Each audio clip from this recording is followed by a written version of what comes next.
Thank you, Madam Chairwoman.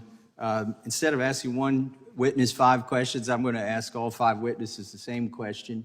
But before I do that, I'd like to introduce into the record 2 articles, and this will give you an idea of the question I'm going to be asking you all.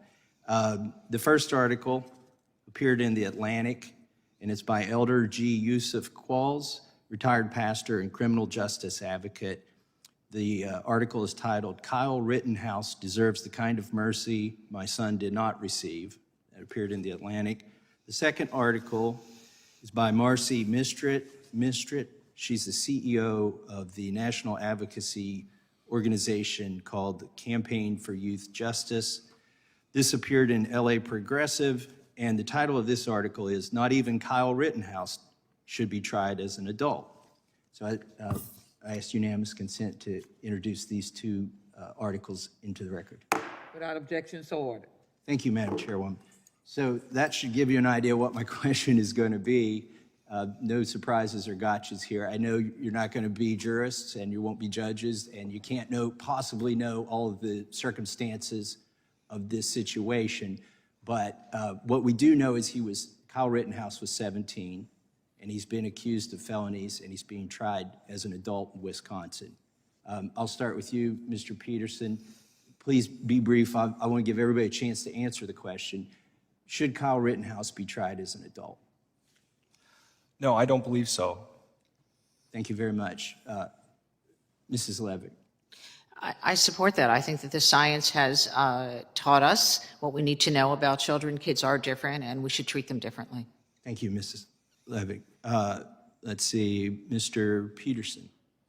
Stevenson, sorry.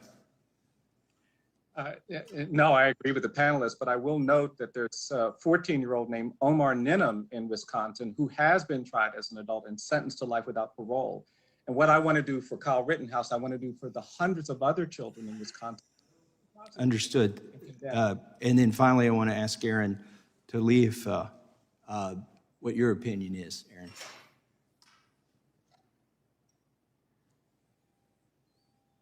No, I don't think he should be tried as an adult.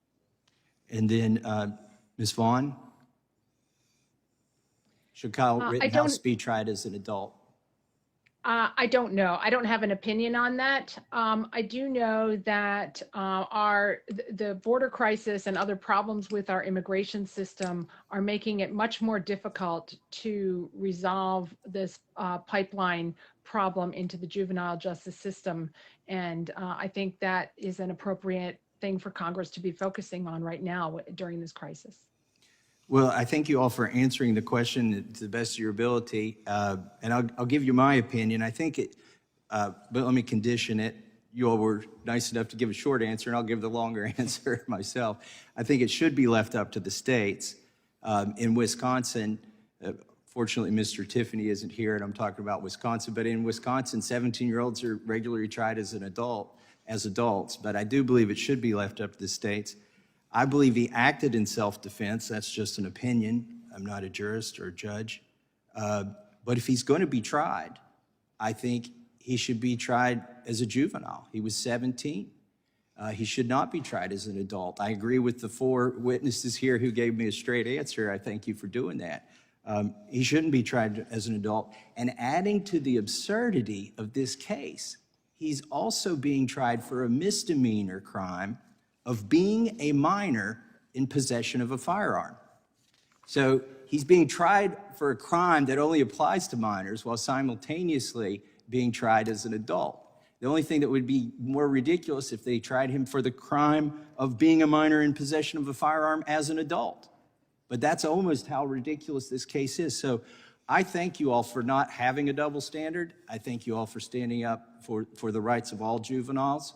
And I hope that Kyle Rittenhouse sees justice, and I yield back the remainder of my time.